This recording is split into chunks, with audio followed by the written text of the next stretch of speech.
Este podcast é produzido pelo Correio Brasiliense. Sou defensora da democratização do acesso, sou defensora da ampliação do acesso, não só 60 mais, né, dos indígenas, né, dos quilombolas. Agora defendo as cotas, agora não, sempre defendi as cotas para a população LGBT, em especial os trans, mas a universidade tem que se preparar. Não basta convocar, tem que convocar, mas tem que garantir condições para que eles fiquem, e fiquem não forçosamente, né, tendo que trancar no meio do caminho, né? Toda essa confusão que a gente sabe que acontece. Mas fiquem felizes, fiquem alegres, né? E que a gente faça esse diálogo permanente com o mercado de trabalho, para que eles também tenham a expectativa de que, ao sair da nossa casa, eles serão empregados, mas que também voltem, né? Eu fiz um projeto, quando dirigi a faculdade, que eu chamei, uma expressão simples, mas tinha sentido, por onde anda vocês. Então, a gente trouxe de volta no sentido dos diálogos, dos eventos, né? Dos seminários que eu sempre fiz, para que eles nos contassem, os alunos que estavam entrando, qual foi o percurso dele no mercado de trabalho, que sucesso eles tiveram, né? Um pouco um espelho refletor do que eles aprenderam dentro da Faculdade de Ciências da Saúde.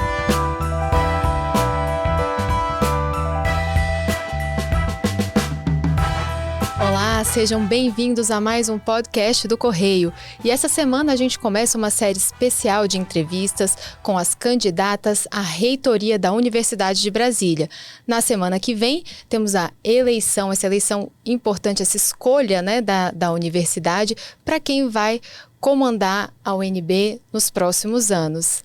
E hoje, eu, Mariana Niederauer, e a minha colega Adriana Bernardes estamos aqui para falar com Fátima Souza, professora da Faculdade de Ciências da Saúde da UNB e candidata pela chapa 99 à UNB que queremos. Seja muito bem-vinda, professora. Eu que agradeço o convite ao Correio Brasiliense, ao podcast do Correio. Cumprimento a Adriana e cumprimento a Mariana. Dizer que fiquei muito feliz, saber que você é filha da nossa casa, né? Sim. Obrigada pela oportunidade. Imagina, nós que agradecemos a presença. Realmente sou cria lá da UNB do curso de jornalismo. Bom, professora, como foi essa campanha, né, esse ano, e como está a sua expectativa para a eleição na semana que vem? Essa campanha está sendo muito esperançosa, né? Primeiro, eu sempre demarco, não só nos debates, mas nos meios de comunicação, de que nós estamos comemorando uma democracia interna na Universidade de Brasília por ter 3 mulheres colocando seu nome à disposição, e acho que isso é um bom exercício da pedagogia da nossa, vamos dizer, da democracia interna, e mais que isso, a disposição das mulheres se colocarem como futura reitora da Universidade de Brasília. Eu espero que a gente ganhe, porque estamos com 3 também vices, né? 3 homens que se colocaram também à disposição de fazer essa companhia conosco, né? Mas eu acho que eu e o professor Paulo Celso, a expectativa é altíssima que seremos os próximos reitores. Professora, quais são as principais propostas que vocês trazem para a universidade? Pois não, Adriana. Veja, na verdade, nós somos uma espécie de porta-voz, né, e representante de uma consulta pública que nós fizemos à comunidade acadêmica, com os 3 segmentos participando. Nós fizemos 2 perguntas, Adriana, clássicas. Primeiro, como sanitarista que sou, nós perguntamos qual era a UNB que queremos. Qual é a UNB que temos, para que a gente pudesse fazer um diagnóstico situacional. Guardamos todo o sigilo, como, né, um bom pesquisadora que somos. E, em seguida, fizemos uma pergunta, qual é a UNB que queremos, né?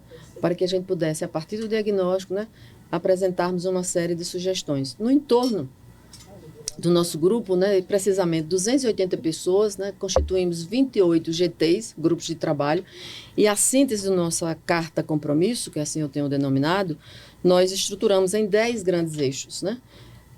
O primeiro dele, as pessoas em primeiro lugar, porque compreendemos que se a população não estiver conduzindo os destinos da Universidade de Brasília, nós seremos eternamente devedores. Segundo, uma universidade promotora de saúde. Eu fui diretora da Faculdade de Ciências da Saúde, ganhamos um prêmio da Organização Mundial de Saúde por ser uma universidade promotora de saúde, e a gente quer expandir isso para o conjunto da nossa universidade. O terceiro, uma gestão acadêmica e a ciência cidadã, por compreendermos que precisamos redesenhar o modelo de gestão, uma gestão mais célere, uma gestão mais próxima da população, mas também uma ciência cidadã, onde as pessoas nos vejam, nos reconheçam e dê legitimidade ao que estamos a fazer na universidade. O quarto eixo, uma gestão administrativa e governança, né? O quinto eixo é uma gestão da ciência, tecnologia e inovação. Estamos vivendo uma revolução tecnológica. A Universidade de Brasília não pode se furtar a enfrentar esse momento e esses desafios contemporâneos. A gestão, o sexto eixo, gestão e arte e cultura na universidade. A nossa universidade, você foi filha dela, sabe, é uma universidade que sempre foi muito efervescente, uma universidade alegre, para cima, né? E, infelizmente, nós estamos vivendo, claro, parte pelo fenômeno da pandemia, as pessoas se distanciaram, agora a gente precisa trazer esse movimento de volta, essa alegria, essa participação mais efetiva de toda a comunidade. Então, esse eixo ele é também um eixo transversalizado. Sétimo eixo, gestão da informação, comunicação e acesso ao conhecimento. Por que temos duas compreensões aqui? A primeira, de que nós precisamos massificar a informação, precisamos fazer uma comunicação mais assertiva, para que a gente possa tomar nossas decisões também de igual maneira assertiva. E esse acesso à informação, desse conhecimento, de tudo que nós produzimos dentro da nossa casa, é importante que a sociedade tenha conhecimento, né? O oitavo eixo é transparência e orçamento participativo. Eu tive a felicidade de participar do governo da deputada Luísa Erundina de São Paulo, depois da Marta Suplicy, mas também fiz uma passagem por Porto Alegre, e aprendemos muito bem a fazer o orçamento participativo. Precisamos demonstrar à nossa comunidade qual recurso que entra na nossa casa, como ele é distribuído e, mais do que isso, que prioridade nós temos para a destinação dos nossos recursos, né? O nono, infraestrutura e sustentabilidade, né? O meu vice é um ambientalista, o professor Paulo vem da Faculdade de Tecnologia, mas foi uma das pessoas que fechou aqui no Distrito Federal Lixão, então ele é um socioambientalista, por isso a razão desse encontro saúde e meio ambiente, que o tempo nos pede, diria assim. E o 10º e último eixo, de novo, memória e patrimônio institucional.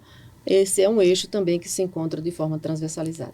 E quando a senhora fala que foram ouvidas, né, a comunidade acadêmica foi ouvida, como que foi esse diálogo para construir essas propostas, esse plano de gestão? Primeiro, nós abrimos um questionário, né, público, que a gente chamou consulta pública, e as pessoas livremente, dos lugares onde ela estava, das unidades onde ela estava, de todos os 4 campos, né, do Daci, Planaltina, Faculdade de Ceilândia, o Gama, né, elas adentravam o questionário, né, e nós temos um banco robusto que esperamos, né, que não sirva tão somente para o debate, a consulta da universidade, mas que seja um iluminador para a nossa gestão. E estruturamos, como eu te disse no início da nossa entrevista, constituímos 28 GTs, né, grupos de trabalho, e cada um com moderador e um relator, e a gente fez uma síntese. Confesso nessa entrevista de que há um banco riquíssimo e que a gente teve que fazer de fato síntese, porque é imenso, né?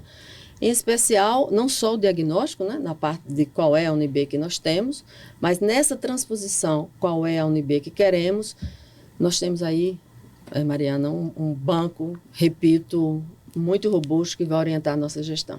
E queremos fazer, assim que assumir, se a comunidade nos der o voto de confiança, um grande congresso interno, que infelizmente a Universidade de Brasília nunca mais, acho que nunca teve pela história, você que foi filho deve saber melhor que eu, de ter um congresso em que a gente discute todos, né? A gente coloca toda essa base à disposição e a gente possa fazer um plano não só dos 100 primeiros dias, que é importante a gente sinalizar qual será o destino nos próximos 4 anos, nos primeiros meses, mas ter isso como eu tenho conversado em todos os lugares que eu tenho ido, em todas as unidades, nós precisamos projetar a Universidade de Brasília para seu encontro com seu centenário. Nós estamos com 62 anos, assim como a USP fez, a Unicamp, todas as universidades, nós precisamos ter projetos mais sustentáveis, robustos, a curto, médio e longo prazo, ao seu encontro centenário. Esperamos que esse banco nos auxilie a pactuar nesse congresso interno. Sim, a UNB que faz aniversário com Brasília, né?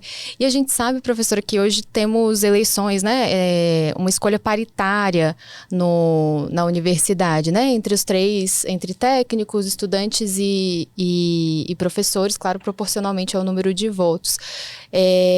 Como que a senhora tem feito esse diálogo durante a campanha? Tem sido uma articulação, né? Uma campanha interessante? Tem sido bem recebida? Sim, não só interessante, porque também a gente é filho da casa, vamos dizer assim, né? Eu dirigi a Faculdade de Ciências da Saúde, que é a segunda maior faculdade. O Paulo, que é o nosso vice, a Faculdade de Tecnologia é a primeira unidade. Então, em número, não só de quantidade, né? Mas na qualidade dos cursos que a gente oferta, né? Então, a FT é a primeira, a FS é a segunda, né? Em todas as unidades, a gente já tem convívio, né? Seja quando fomos diretores, seja quando eu coordenei o Núcleo de Estudo de Saúde Pública da UNB, seja quando eu estruturei os programas de pós-graduação na saúde coletiva. Então, essa convivência sempre foi muito amistosa, né? Eu repito, eu sou filha da democracia, então o diálogo, a convivência tem sido muito respeitosa, né? Os próprios debates entre nós três, né, as três candidatas, também têm sido mais do que respeitosa, né? Nós estamos projetando a Universidade de Brasília. Eu sou uma pessoa que não olho para trás, eu acho que o passado tem que ser um referencial para as coisas que foram ruins, que a gente não repita, né?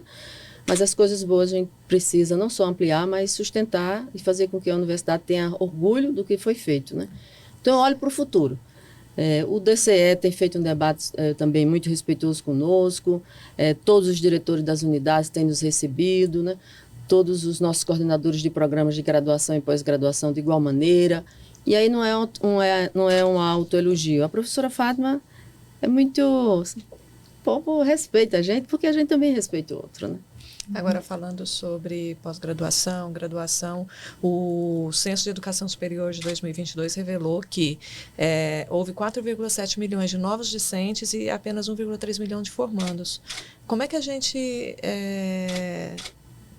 faz para reduzir essa discrepância, professora? A senhora tem uma proposta para isso, uma visão sobre isso? Olha, nós estamos falando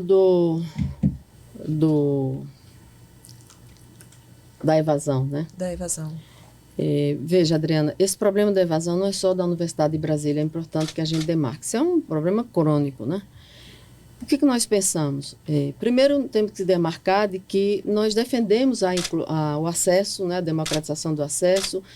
Então, na Universidade de Brasília tem várias modalidades de entrada. Além do vestibular tradicional, nós temos o Enem, né, enfim, o PAS, né? E agora, né, também estamos trazendo pessoas 60 a mais, né? Os alunos de ensino fundamental, das escolas públicas, as cotas de negro, nós somos uma das primeiras. Mas, como um problema complexo, não se resolve com uma equação muito simples, né? Então, na nossa carta de compromisso, a gente tem uma série de iniciativas. Primeiro, ver de onde esses nossos alunos estão vindo, fazer um diagnóstico, né, do perfil desses alunos. Segundo, a gente instituir a formação nossa, dos próprios professores, para que a gente possa ter uma itinerância formativa onde os alunos se sintam pertencendo. Segundo, uma política de acolhimento desses estudantes. A gente defende que o aluno chegue e fique no mínimo 6 meses, primeiro semestre, se ambientando, se sentindo acolhido na nossa universidade. Revisarmos os currículos, né, de todos os cursos, de forma que a gente possa fazer um currículo integrador e um currículo transversal. Tem uma política de permanência do estudante, onde ele possa ter restaurante universitário a preço que ele possa consumir. Não é possível que a gente saia de R$ 2,50 para R$ 6,10. O aluno não se sustenta, porque essas pessoas que nós estamos trazendo são pessoas que têm vulnerabilidade socioeconômica, né? Então, uma política de moradia, uma política de alimentação, uma política de transporte, nós descentralizamos os campi. E na hora do ajuste fiscal, ou seja, dos limites orçamentários, cortamos no lugar mais sensível, que é limitar o acesso dos estudantes.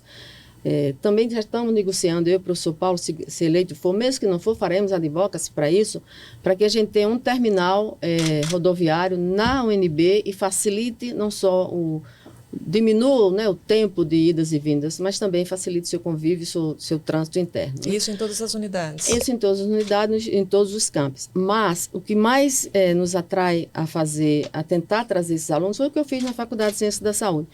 Ter um lugar onde eles se sintam que ali pertence, ter um GT, que eu chamei, um GT de monitoramento e avaliação da permanência dos nossos alunos, e que a gente possa fazer uma avaliação deles desde que chegaram, mas toda a sua permanência e que sua permanência seja exitosa, né? Eu faço um pé de página para lembrar que quando eu fazia a diplomação dos alunos, as famílias eram uma festa no dia da diplomação. No dia seguinte, os alunos estavam desempregados. Por isso que digo que também a Universidade de Brasília tem que fazer esse diálogo com o mercado e com a empregabilidade.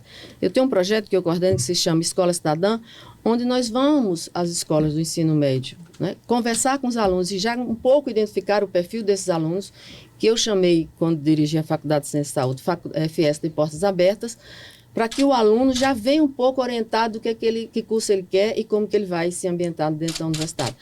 respondendo muito alongadamente para dizer, não tem uma só iniciativa para que a gente possa frear essa questão da evasão.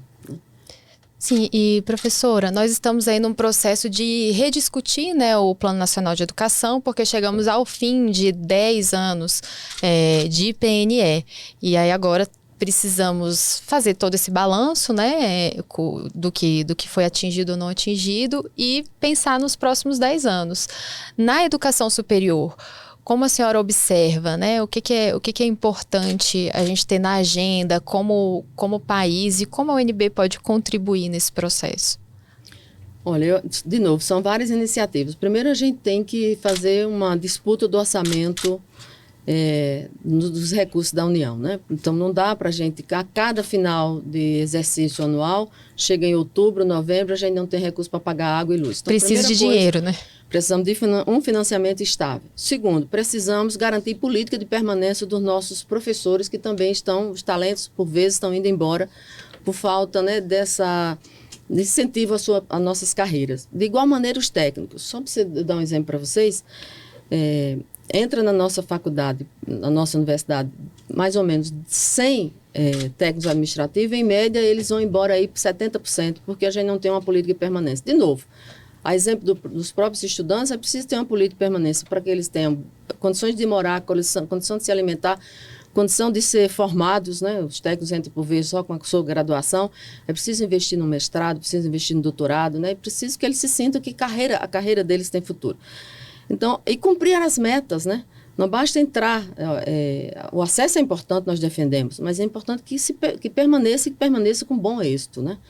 Eu acho que a Universidade de Brasília, diferentemente das demais, ela está no epicentro do poder, né? Então, isso facilita as relações nossas, não só com o MEC, né? Eu sempre digo, Adriana, estamos a um passo do Ministério da Educação, então, e agora cada vez mais, né? O nosso diálogo é um diálogo fraterno, republicano, a gente conhece parte dos ministros que estão, né, que assumiram agora no governo Lula. Isso facilita enormemente para que a gente possa cumprir as metas do novo Plano Nacional de Educação, né?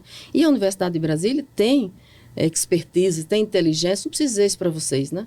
Nesses 63 anos, nós construímos um corpo técnico, né? Uma base científica, né? Uma base extensionista muito robusta.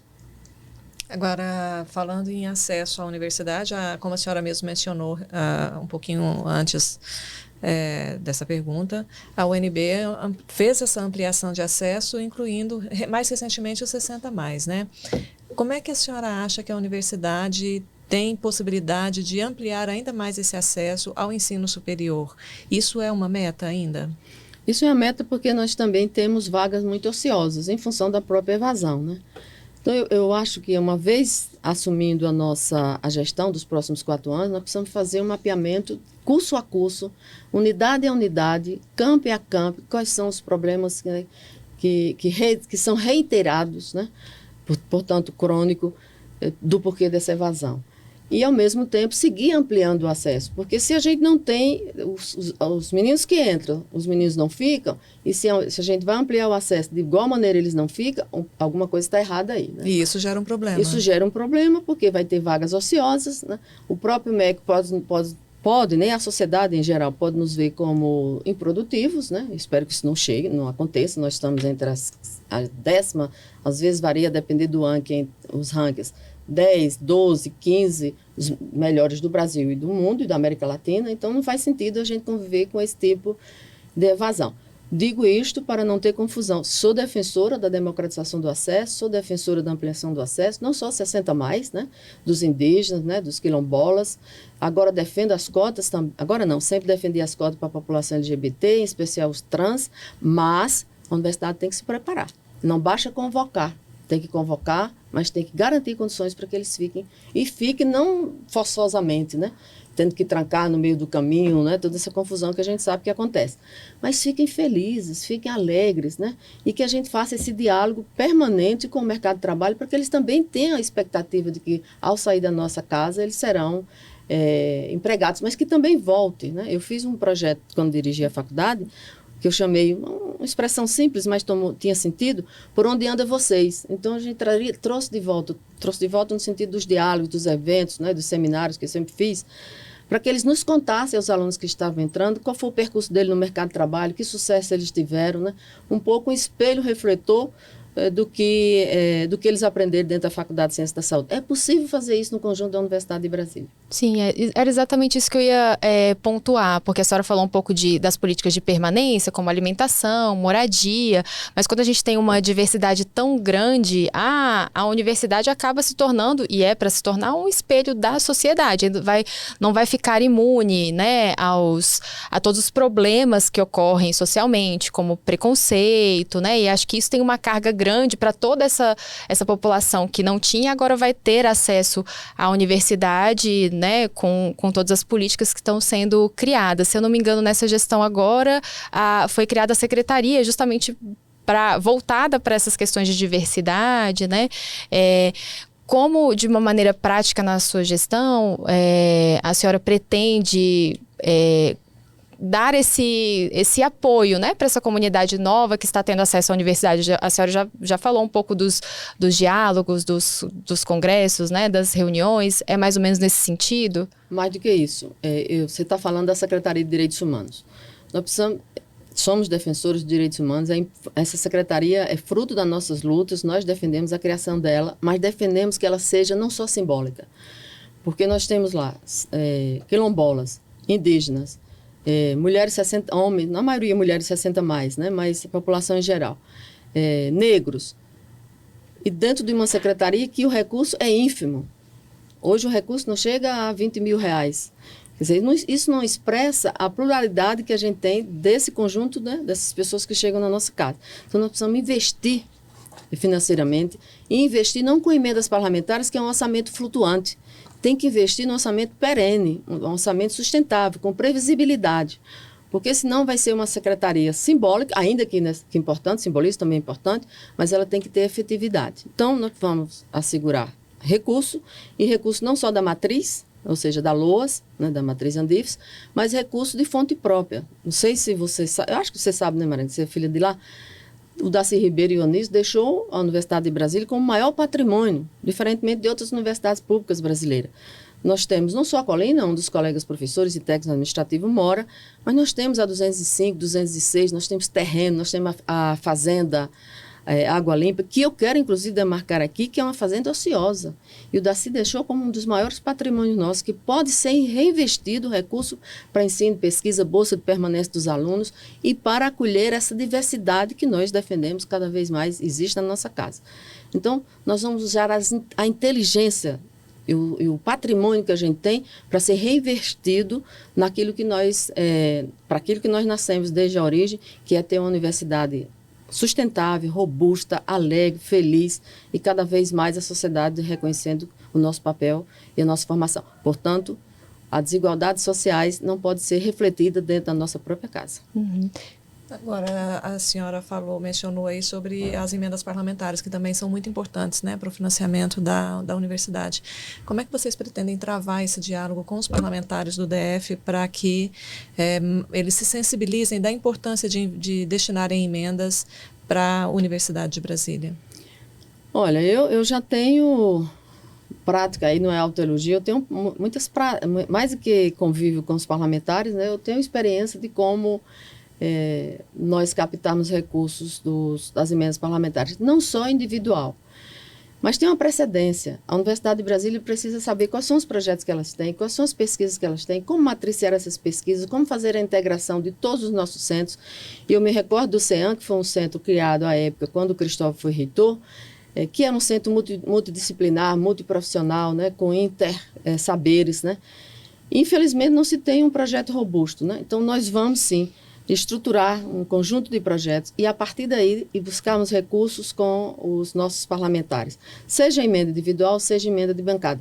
Mas eu quero demarcar, Adriana, que, claro que nós precisamos desses recursos, claro que nós vamos buscar, claro que precisa ter projetos que tenham consequência para a busca desse recurso, mas nós não podemos viver tão somente de emendas parlamentares, né? Nós somos republicanos, tanto eu como o Paulo, né? Não vamos ter dificuldade nenhuma de dialogar com nenhum parlamentar de nenhuma matriz ideológica, né? Todos sabem que eu sou do PSOL, fui candidata a governadora, depois deputada federal, mas isso não é nenhum impedimento para que a gente estabeleça os diálogos com todos os parlamentares, seja daqui do DF, da CLDF, seja do Congresso Nacional. Inclusive, eu ia perguntar, né? A senhora foi candidata nas últimas eleições ao governo do DF. Qual a importância agora, né? Por que o foco na academia, voltar o foco para a UNB? Eu nunca perdi o foco, eu sempre fui uma pesquisadora, uma acadêmica, né? É o contrário, né? Me tiraram para fazer essa imersão na cidade, não sei se não me tiraram, gente, mas eu fui meio que apostaram, emprestada para fazer um debate, espero que tenha feito um bom debate, para pensar a cidade. Repito, a Universidade de Brasília não é uma ilha, nós temos que mergulhar nos problemas dessa cidade. Nós existimos, inclusive, para produzir conhecimento e enfrentar os problemas que essa cidade tem. Acho que fizemos um bom debate na época quando nos candidatamos a governadora e a deputada federal de igual maneira, né? Agora, a senhora falou um pouquinho antes sobre a pesquisa, né? A universidade é um celeiro aí de pesquisas, sendo pioneira muitas vezes e tendo reconhecimento, inclusive, internacional. Como é que a senhora pretende ampliar esses investimentos em pesquisa e, principalmente, divulgar, fazer com que esse conhecimento chegue à comunidade, né? Que eu acho que é o grande objetivo. De fato, nossa universidade é referência em vários campos do conhecimento e a pesquisa tem sido um matriciador. Mas não só a pesquisa, né? A pesquisa alimenta nossas salas de aula, mas também a extensão. Nossa tríade não pode se perder, ela tem que ser vinculada. O que nós temos que fazer? Nós precisamos criar redes internas. Infelizmente, os nossos pesquisadores, isso não é uma crítica, né, não é uma autocrítica, cada um pesquisa uma área do conhecimento. É importante, mas nós temos o desafio de fazer a integração desses campos de saberes.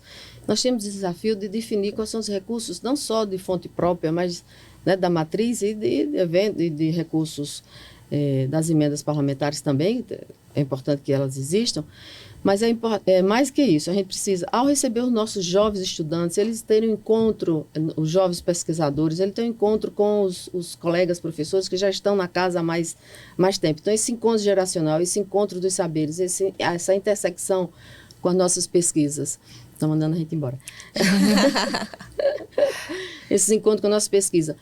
Buscar fomentos para que a nossa pesquisa sejam sustentáveis. A gente tem aqui a FAPDF, que a Universidade de Brasília não tem de forma estruturada projetos em que a gente diga, olha, essas são as demandas da nossa comunidade acadêmica, esses são os problemas que nós vamos pesquisar, esses são os problemas que nós vamos trazer de volta para a nossa sala de aula, esses são os problemas que nós vamos fazer intersecção com a extensão, né? De novo, é preciso investimento, é preciso integrar as pesquisas, é preciso integrar os colegas professores e é preciso buscar recursos nas nossas fontes de financiamento. E, professora, sobre a composição da chapa, né, a senhora tem como vice o professor Paulo Celso, que é da Faculdade de Tecnologia. A senhora já falou um pouco, mas como que vai se dar esse trabalho em conjunto?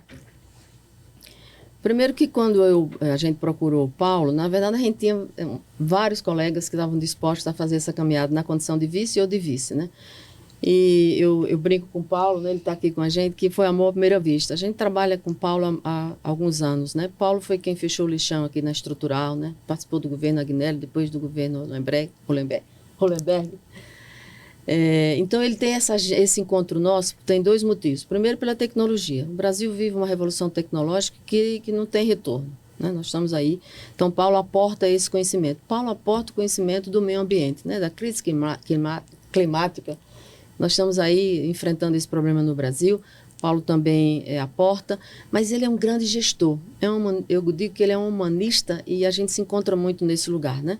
Nós fizemos formação com o Dom Helder Câmara, com o Dom Evaristo Arnes. Então, Paulo tem esse lado, né, do movimento da educação de base, né? Então, a gente tem mais encontro, né, do que diferenças, né? Mas também vamos crescer nas nossas diferenças. Paulo não será um vice pro forma. Paulo, como eu, nós vamos ter uma gestão horizontal, paritária. A nossa gestão, quando eu falo paritária, com técnicos administrativos, com colegas professores, com pesquisadores, mas, sobretudo, obedecendo não só por força da lei, né, porque a lei é fruto das nossas lutas, né, as cotas de mulheres negras. Uhum. E, professor, estamos aqui no finzinho do nosso podcast, né? Passou rápido, né, Adriana?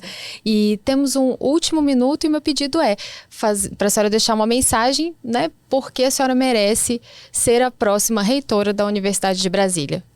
Não é porque eu mereça. A Universidade de Brasília merece ter alternância do poder. Faz bem à democracia, faz bem às instituições.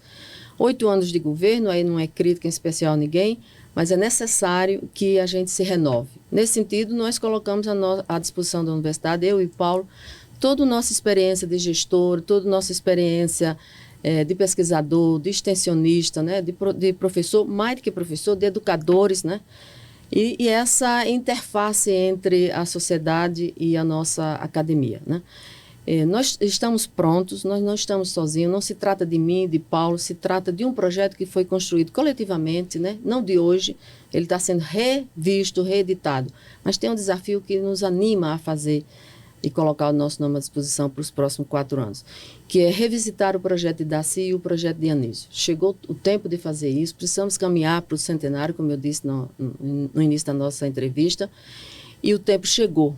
Nós temos um mote que diz assim, a UNB que queremos precisa dar a virada dessa chave, colocar na mão dessa nova geração, para que a gente possa tocar o destino nos próximos 4 anos. Né?